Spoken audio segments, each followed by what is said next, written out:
नमस्कार, बहुत स्वागत है आप सभी का। आप देख रहे हैं आपकी बात मध्य प्रदेश और मैं हूं अभिलाष मिश्रा। आज हम बात करेंगे विधानसभा सत्र के आगाज को लेकर, उससे पहले जो गर्मा गर्मी प्रदेश में बन रही है उसकी। जी हां, हम बात कर रहे हैं विपक्ष की उस तैयारी की जिस पर वो कह रहा है कि हम सरकार पर भारी पड़ने जा रहे हैं। बजट सत्र जो है वो बहुत कम समय का है, इसको लेकर के भी विपक्ष नाराज है, हमलावर है। और ये कहा जा रहा है कि चाहे वो घोटाले के मुद्दे हों, आरटीओ घोटाले जैसे, जिसमें कथित तौर पर मंत्रियों, जिसमें खासतौर से गोविंद सिंह जी का नाम वो ले रहे हैं कि गोविंद सिंह राजपूत जो है उनका नाम है, प्रहलाद पटेल ने जिस तरह से बयानबाजी की थी उनका नाम है। इस तरह के मामलों को लेकर विपक्ष हमलावर होने की बात कर रहा है। कांग्रेस की तैयारी पूरी है, लेकिन क्या सरकार ने भी अपनी तरफ से पूरी तैयारी की है? बीजेपी कह रही है कि हम हर सवाल का जवाब देंगे, हमारी तैयारी पूरी है। अब देखते हैं कि सदन में कौन भारी पड़ेगा, लेकिन तैयारियों को लेकर किस तरह से माहौल होने जा रहा है, बजट सत्र में जनता के लिए क्या खास होगा और विपक्ष किस तरह से जनता की आवाज करेगा बुलंद, इसी मुद्दे पर करते हैं आज आपकी बात।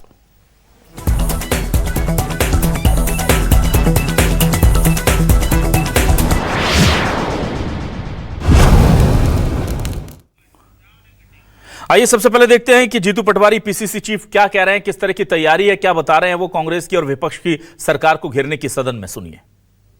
सत्र देश में अलग अलग राज्यों की विधानसभाओं के होते हैं, उसमें मध्य प्रदेश का जो समय है वो दूसरे राज्यों से 5%, 7% भी नहीं है।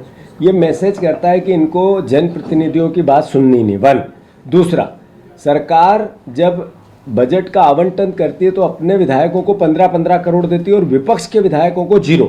ये मैसेज क्या है? इतना बड़ा बजट लाएंगे, उसमें फिजूल खर्ची का सबसे बड़ा एक तरह सेगमेंट रखेंगे। ये इस सरकार का बजट का असली चरित्र है।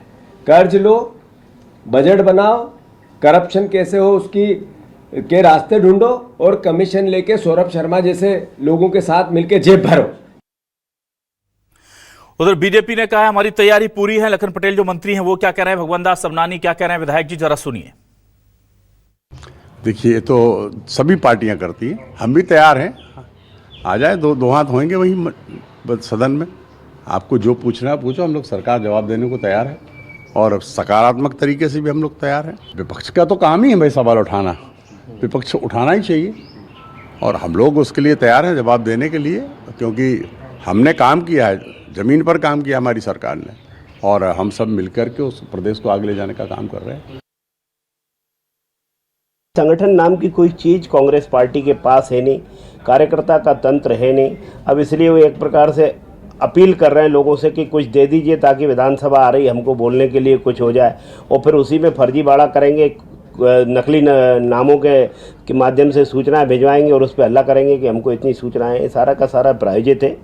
उमंग सिंगार जी हो कि जीतू पटवारी जी हो, पूरी तरीके से एक्सपोज हो गए। ये न तो जनता के न जनप्रतिनिधियों के किसी के नेता नहीं है। इसके कारण अब इस तरीके के हथकंडे ये इस्तेमाल कर रहे हैं। और अब देखते हैं हमारे आज के सवाल क्या है। सवाल लेकर आ रहे हैं आपके सामने। हमारे आज के सवाल ये रहे।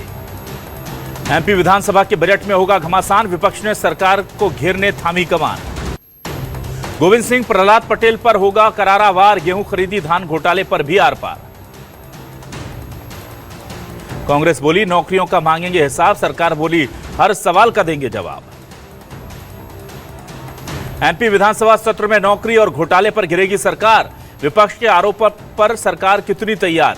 यह बड़ा इंपॉर्टेंट सवाल है कि क्या सरकार को घेरने में सफल रह पाएगा विपक्ष और सरकार की तैयारी कितनी है। हमारे साथ कुछ खास मेहमान जुड़ेंगे। आइए सीधे रुख कर लेता हूं बीजेपी से। हमारे साथ नेता, युवा नेता और प्रवक्ता शिवम शुक्ला जुड़ रहे हैं। शिवम जी, बहुत स्वागत करता हूं आपका। हमारे साथ कांग्रेस से मुख्य प्रवक्ता डॉक्टर राम पांडे साहब जुड़ रहे हैं, उनका भी बहुत स्वागत करता हूं। और वरिष्ठ पत्रकार सरवन नगेले जी हमारे साथ जुड़ रहे हैं, सरवन नगेले जी का भी बहुत स्वागत है। सबसे पहले डॉक्टर राम पांडे जी आपके पास आता हूं, कौन कौन से मुद्दे लेकर के जा रहे हैं सर आप? देखिए, हमें आजादी के पहले किसी मुद्दे को लाने की, पूछने की, सवाल करने की कोई आजादी नहीं थी। 1947 में देश आजाद हुआ, कांग्रेस का योगदान था और विधानसभा, लोकसभा में जो जनता के सवाल थे विपक्ष के द्वारा उनको पूछने की आजादी दी गई और सरकार के द्वारा जो कानून बनेंगे या जो योजनाएं बनेंगी उसको क्रियान्वयन करने का कार्य किया गया। अब सबसे बड़ी बात तो ये है कि 2014 के बाद विधानसभा और लोकसभा चलती ही नहीं है। सवाल पूछे जाते हैं तो विधायक और सांसदों को सस्पेंड कर दिया जाता है। मैं आज ही एक आदेश पढ़ रहा था कि विधानसभा के बाहर 5 किलोमीटर की रेंज में 5 लोग भी नहीं खड़े हो सकते हैं, जबकि 10 मार्च को हमारी पार्टी के द्वारा विधानसभा का घेराव भी है, जिसमें जो जनता से जो जुड़े प्रमुख सवाल हैं, किसानों की एमएसपी को लेकर जो 3100 रुपए धान का बोला गया था, 6000 रुपए प्रति क्विंटल सोयाबीन का बोला गया था, 2700 रुपए प्रति क्विंटल गेहूं का बोला गया था, 3000 5000 रुपए लाडी बहनाओं के लिए कहे गए थे। फिर परवन घोटाला जो सौरभ शर्मा और उससे जो जुड़े हुए लोग हैं, ग्वालियर में भी अपहरण का मामला आया, होशंगाबाद के जो सांसद हैं वो तो भारतीय जनता पार्टी के ही हैं, वो बार बार सवाल उठा रहे हैं कि नर्मदा में अवैध उत्खनन चल रहा है। तो ये सारे सवाल हमें अंदर भी पूछना है और बाहर भी पूछना है। तो ना तो अंदर पूछने का मौका मिलता है और ना बाहर पूछने का मौका मिलता है। तो सीधा सा कहें तो सरकार बच रही है इन चीजों से कि सवाल ना पूछे जाएं, क्योंकि सरकार को डर है, क्योंकि सरकार कर्ज, क्राइम, करप्शन हर जगह फंसी हुई है। और यदि सरकार सही है तो सरकार को तो इन सवालों का स्वागत करना चाहिए, जिससे सरकार को सुधरने का मौका मिलेगा। ठीक है, जो हम सवाल उठा रहे हैं उन पर काम करने का सरकार को मौका मिलेगा। जी ठीक है पांडे जी, मैं आ जाता हूं शिवम शुक्ला जी। देखिए, बहुत एक तो जो सबसे गंभीर आरोप लग रहा है कि विधानसभा सत्र लगातार छोटे होते जा रहे हैं, और जीतू पटवारी ने तो यहां तक कह दिया कि दूसरे प्रदेशों में जो सत्र होते हैं उनसे 5-10% भी नहीं हो पा रहे हैं। देखिए अभिलाष जी, सबसे महत्वपूर्ण चीज यह है कि अगर जीतू पटवारी जी को ऐसा कुछ लगता है तो विधानसभा की जब एक व्यवस्थित तरीके से किस प्रकार से सदन चलेगा, कितने दिन का होगा, कौन कौन सी बैठकें होंगी, कब कौन सा विषय उठाया जाएगा, इसको लेकर के जो बैठक होती है उसमें विधानसभा अध्यक्ष, जो सदन के नेता हैं, माननीय मुख्यमंत्री जी और नेता प्रतिपक्ष को भी आमंत्रित किया जाता है, उनको भी अपनी बात रखने का अधिकार होता है। तो वहां पर अगर उन्होंने कोई औपचारिक तौर पर विधानसभा अध्यक्ष के पास ऐसा कोई प्रस्ताव रखा हो जिसमें यह घंटे बढ़ाने की बात कही गई हो, दिन बढ़ाने की बात कही हो, तो कांग्रेस पार्टी उसको स्पष्ट करे। सबसे महत्वपूर्ण चीज यह है कि कांग्रेस की आप मनोदशा देखिए, और तकरीबन हर विधानसभा सत्र में इनका यही माइंडसेट रहता है।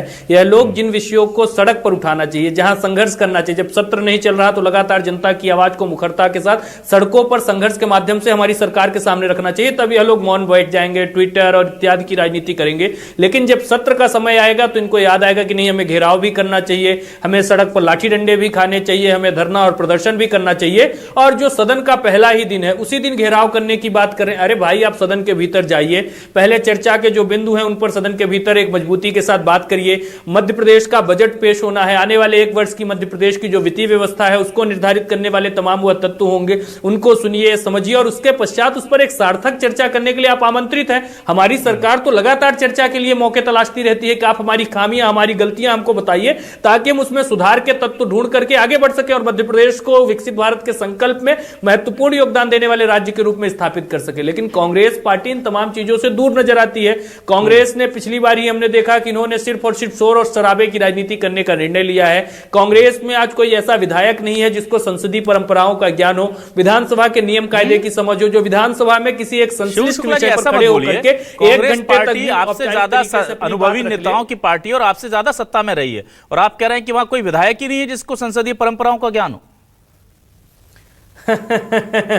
देखिए, कांग्रेस में जिनके पास अनुभव था वो या तो हाशिए पे डाल दिए गए अथवा उनको निर्वासित कर दिया गया। कांग्रेस आज पूरी तरीके से सफेद हाथियों की फौज बन करके रह गई है, और उस फौज का जो नेता है उसको अपने विधायक दल का समर्थन नहीं हासिल है। और स्वाभाविक तौर पर हमने पिछली बार भी देखा था कि सदन के भीतर वेल में जाने की बार बार यह लोग प्रक्रिया करते हैं। जब भी कोई किसी विषय पर चर्चा होती है तो भाग खड़े होते हैं। पिछली बार नर्सिंग को लेकर के पूरे सदन का बहुमूल्य वक्त जाया किया गया, और उस पर भी मध्य प्रदेश के इतिहास में पहली बार इतनी लंबी चर्चा, 17 घंटे से ज्यादा चर्चा कराई गई, जो दिखाता है कि मध्य प्रदेश की सरकार, मध्य प्रदेश के माननीय विधानसभा अध्यक्ष जो है वह तत्पर है कि तमाम विषयों पर जनता के विषय विधानसभा के सामने आ पाए। लेकिन कांग्रेस अपना मन बना करके आती है कि चूंकि सदन के भीतर हमारे पास बोलने के लिए पर्याप्त तथ्य नहीं है, तो इसलिए इस प्रकार से उसका समय बर्बाद किया जाए।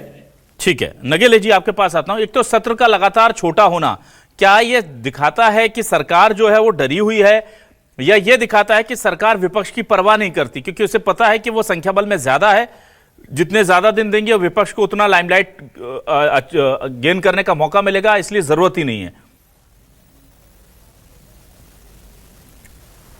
देखिए माननीय अभिलाष जी, संसदीय रिपोर्टिंग के माध्यम से जो मैंने अभी तक 30 साल में सीखा है, सुना है, देखा है, पढ़ा है, वो इस बात को कहता है कि जब सरकार के पास सरकारी काम होता है उसी हिसाब से सत्र उतने दिन चलता है। यदि सरकार के पास काम की अधिकता रहती है तो सरकार जो है ना, जो बिजनेस कमेटी की बैठक होती है जिसमें सत्ता पक्ष और विपक्ष और सारे दलों के लोग शामिल रहते हैं, उसमें माननीय मुख्यमंत्री, माननीय नेता प्रतिपक्ष और उनके 2-3 और सदस्य शामिल रहते हैं, संसदीय कार्य मंत्री। तो उसमें भी निर्णय ले लिया जाता है कि आपको 2 दिन का काम रह गया तो उसको हाउस को बढ़ा दीजिए, आप लंच ब्रेक मत कीजिए, आप रात में 5-6 बजे की जगह 8-10 बजे तक आप हाउस को चलाइए या 12 बजे तक को हाउस को चलाइए। और ऐसा पहले होता रहा है। अब जहाँ तक बात डरे होने की है तो मेरे को तो नहीं लगता डरे होने की, क्योंकि सरकार के पास यानी कि भारतीय जनता पार्टी के पास प्रचंड बहुमत है। तो यदि विपक्ष अविश्वास प्रस्ताव या बजट सत्र के दौरान डिवीजन की मांग करता है और सरकार गिराने का प्रयास करता है तो नहीं गिर सकती है। तो सरकार डरे होने का तो कोई, मेरे को जो मैं चूंकि विधानसभा की जो संसदीय रिपोर्टिंग की जो चीज़ों को समझने का प्रयास करता हूँ उसके माध्यम से मैं बता रहा हूँ। दूसरा मेरा ये कहना है कि विपक्ष के पास यानी मुख्य विपक्षी दल इंडियन नेशनल कांग्रेस के पास सरकार को घेरने के पर्याप्त अवसर हैं। ये बजट सत्र है, पहले दिन माननीय राज्यपाल महोदय का अभिभाषण होगा, दूसरे दिन उस पर जो विधानसभा की कार्यसूची निकलेगी उसमें प्रश्नकाल है, शून्यकाल है, ध्यानाकर्षण है, आपके महत्वपूर्ण विषय हैं। और यदि आपको लगता है कि नहीं कोई महत्वपूर्ण विषय है तो स्थगन प्रस्ताव लेकर आइए, आपको लगता है कि नहीं बहुत महत्वपूर्ण विषय है, काम रोक के प्रस्ताव आप लेकर आ जाइए, आप सदन के अंदर आप काम रोक दीजिए और आप कहिए नहीं सर इस विषय पे आप चर्चा कराइए। तो सरकार को घेरने के पास, सरकार से चर्चा कराने के पास विपक्ष के पास बहुत सारे विषय हैं। एक बात मैं जरूर और कहना चाहूंगा कि जो भी बीच में एक विषय आया था कि नेता प्रतिपक्ष महोदय ने एक टोल फ्री नंबर जारी किया था कि राज्य के नागरिक को क्राउड कंटेंट उनको भेजें।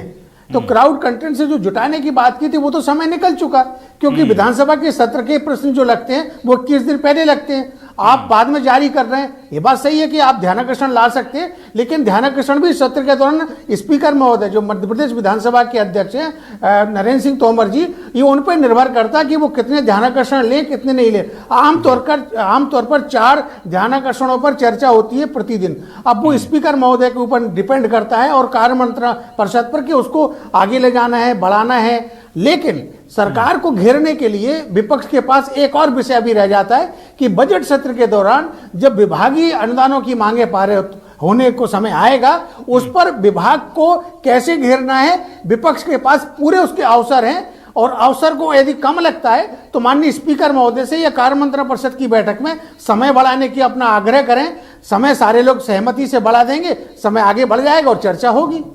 ठीक है, मैं आ जाता हूं डॉक्टर राम पांडे जी। देखिए, कुछ मुद्दे बड़े मुखर तौर पर उठाए हैं विपक्ष ने भी और मीडिया में भी वो छाए रहे, जिसमें से गोविंद सिंह राजपूत का नाम जो आरटीओ घोटाले से कथित तौर पर आप लोग लिंक कर रहे हैं, लगातार पूरे पूर्व मंत्रियों को भी इससे लिंक किया जा रहा है। अभी हाल ही में प्रहलाद पटेल जी के एक बयान को हमने देखा।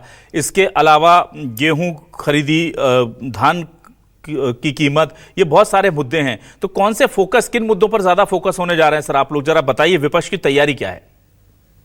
देखिए, आज पहले तो भारतीय जनता पार्टी कहती है कि जनता जनार्दन है, किसान अन्नदाता है, महिलाएं हमारी माताएं हैं, बहनें हैं, लक्ष्मी है, दुर्गा है, सरस्वती है। और आज भारतीय जनता पार्टी कह रही है कि जो प्रदेश की 8.5 करोड़ जनता है वो तो भिखारी है। भाई, जब मंत्री को जनता आवेदन देती है तो मंत्री कहते हैं कि जनता भीख मांग रही है, टोकरा भरकर हमें आवेदन मिलते हैं, मध्य प्रदेश की जनता भिखारी हो गई है। और मोहन यादव जी साथ दे रहे हैं, उस वक्तव्य का समर्थन दे रहे हैं, वीडी शर्मा समर्थन दे रहे हैं, भारतीय जनता पार्टी दे रही। उस मंत्री से अभी तक सवाल जवाब तक नहीं किया गया है। मंत्री को सस्पेंड करने की तो बात बहुत बड़ी है। और जो सारे मुद्दे जो घूम रहे हैं ये भिखारी के आसपास घूम रहे हैं, जो भिखारियों की फौज, भिखमंगे, मतलब। और उसके बाद कहते हैं कि मैं माफी नहीं मांगूंगा। भाई, आपने जो घोषणाएं की थी, विपक्ष का क्या काम है कि आपने जो घोषणाएं की थी वो पूरी कीजिए। जनता ने तो नहीं कहा था ना, हमारी बहनों तो ने तो नहीं कहा था कि आप 3,000 5,000 दीजिए या जो भी आपकी दूसरी घोषणाएं हैं, और आप उसके बाद उनको भिखारी कह रहे हैं। और नगेली जी ने बहुत अच्छा कहा कि विपक्ष ये कर सकता है, वो कर सकता है, लेकिन ये 2014 के पहले की बातें हैं। 2014 के पहले भी भारतीय जनता पार्टी की सरकारें होती थी, कांग्रेस की भी होती थी, विचार विमर्श होता था, सवाल जवाब होते थे। लेकिन 2014 के बाद की परिस्थिति अलग है। विपक्ष को ना तो किसी मीटिंग में शामिल किया जाता है तो उनकी बात को सुना नहीं जाता है, सुना जाता है तो उसकी बात को रखा नहीं जाता है। और उसके बाद जो विधानसभा में जो चलती है, टोटल तानाशाही चलती है। आप सोचिए, 150 सांसदों को एक साथ सस्पेंड कर दिया जाता है। विधानसभा अब 10 से 24 तारीख तक कितने दिन होते हैं? 14-15 दिन। उसमें 6 तो ऑफिशियल सरकारी छुट्टियां हैं। अब 8-9 दिन बचेंगे, तो ये कम से कम आपने 10 से 14 दिन रखा है। 6 दिन भी यदि बीच में छुट्टियां पड़ रही है तो उसको 24 की जगह आप 30 रख सकते थे।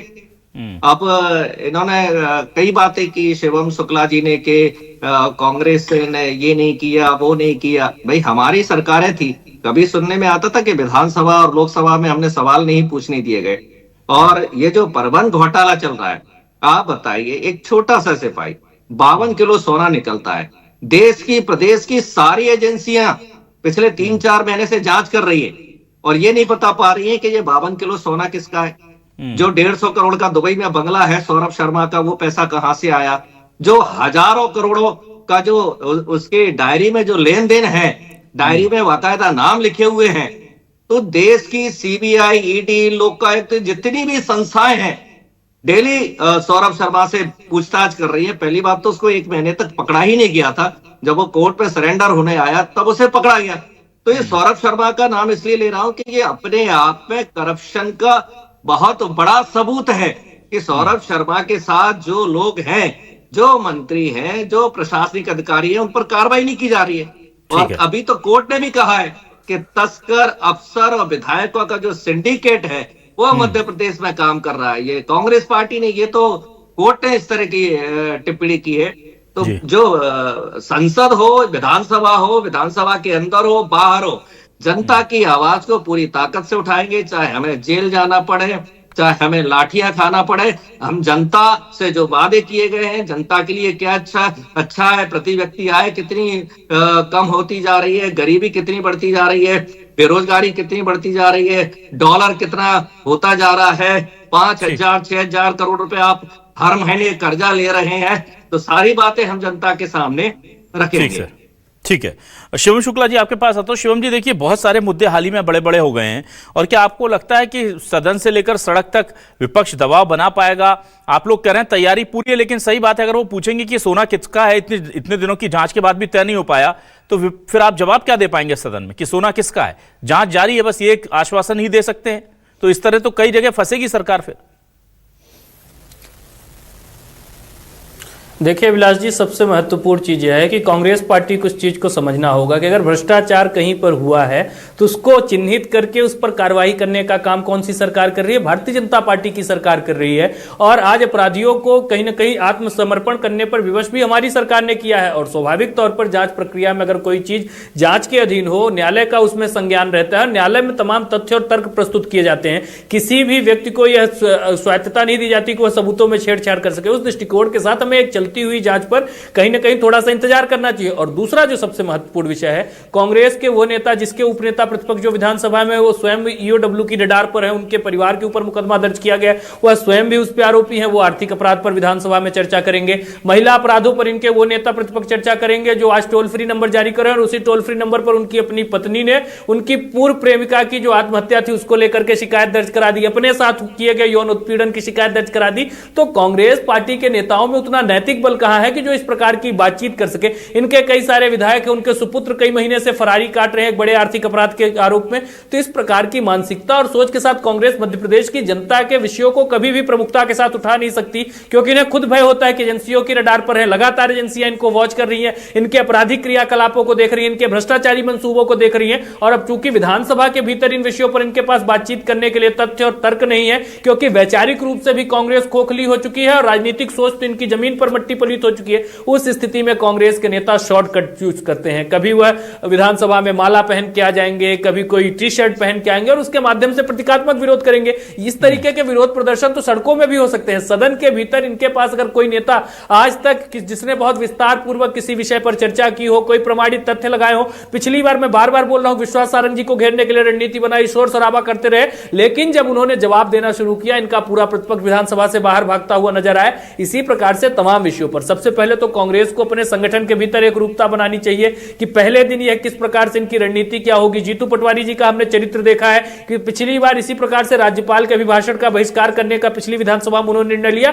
तब जो एक अनुभवी और वरिष्ठ नेता थे कमलनाथ जी, उन्होंने जीतू पटवारी को खरी खोटी सुनाते हुए उस वक्त उनके निर्णय से कांग्रेस पार्टी को अलग कर लिया था। आज कांग्रेस के भीतर वह उस प्रकार की संसदीय समझ वाला कोई नेता नहीं बचा है। कमलनाथ जी विधानसभा में आते नहीं है और यह जो कांग्रेस के पूरे युवा नेताओं की फौज है वह सिर्फ और सिर्फ तर्क और तथ्य विहीन होकर के विधानसभा में शोर शराबे तक महदूद रह गई है। कोई भी जनस्पर्शी विषय को न यह उठाना चाहते हैं, न तो इनका जनता के विषयों से कोई सरोकार है। यह सिर्फ और सिर्फ राजनीतिक हवाबाजी और मीडिया में छपने के लिए अपने तरीके से स्वांग रच रहे हैं और उसी प्रकार से विधानसभा के बहुमूल्य समय को, जनता के कीमती जो टैक्स है उसका सिर्फ और सिर्फ बर्बादी करने है। प्रत्येक विषय पर चर्चा करने के लिए, तथ्यपरक तरीके से जवाब देने के लिए। ठीक है सरवन नगेली जी, क्या सरकार को घेरने के लिए जाहिर सी बात है कि कांग्रेस जो है वो बिखरी हुई, कई बार लगता है कि पीसीसी चीफ, नेता प्रतिपक्ष कमलनाथ जी, इन लोग के बीच में चीजें उस हिसाब से नहीं चल पा रही हैं। क्या अब आपको लग रहा है कि सरकार को घेरने के लिए बजट सत्र में पूरी की पूरी कांग्रेस एकजुट नजर आ पाएगी सदन के अंदर और सड़क पर भी? और सड़क पर क्या, जैसे दिग्विजय सिंह हुए, कमलनाथ हुए, इस तरह के नेताओं का साथ मिलेगा उन्हें?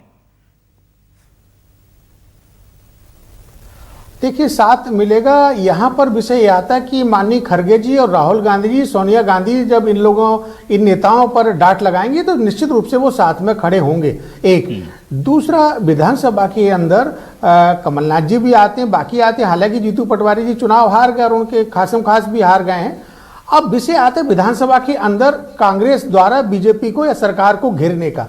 तो मेरे दो संदर्भ में दे रहा हूं। जो एक अभी विषय आया था कि उनकी सुनी नहीं जाती बात, क्या है वो उसमें बिजनेस कमेटी में, ऐसा नहीं है। बिजनेस कमेटी में सारे लोगों की सहमति से समय और सारी चीजों पर चर्चा होती है, कितने घंटे किस विषय पर चर्चा करानी है, बिना सहमति के नहीं होता। एक दूसरा ये विषय आया था कि वहां पर वो धारा 144, तो ये नियम प्रक्रियाओं के तहत सदैव लगती आई है जब जब विधानसभा का सत्र चालू हुआ है, राइट फ्रॉम 1956। मैं एक पत्रकार के नाते बात बता रहा हूं। तीसरा, यदि सरकार को घेरने का प्रयास कांग्रेस पार्टी को करना है, उपनेता प्रतिपक्ष हेमंत कटारिया जी के पिताजी श्री सत्यदेव कटारिया जी ने विधानसभा के अंदर धरने पर बैठ गए थे। 2 रात उन्होंने धरना दिया था विधानसभा के अंदर, सदन से निकले नहीं थे और फिर चर्चा पर सरकार एग्री हुई थी। तो आपके पास अवसर बहुत हैं, ये बिल्कुल ना कहें कि हमारे पास अवसर नहीं है। और क्या जो सूचनाएं निकल कर आ रही वो आपने ध्यानाकर्षण लगाए हैं, क्या आपने प्रश्न लगाए हैं, प्रश्न के जवाब में क्या आया? यदि आपके पास वो चीजें हैं तो आप उसकी आगे की प्रोसीडिंग, आगे की तैयारी करें। लेकिन अभी से इस तरह की बातें करना, थोड़ा सा एक सदन की मर्यादा और प्रोटोकॉल और संसदीय परंपराओं को ध्यान रखना होगा।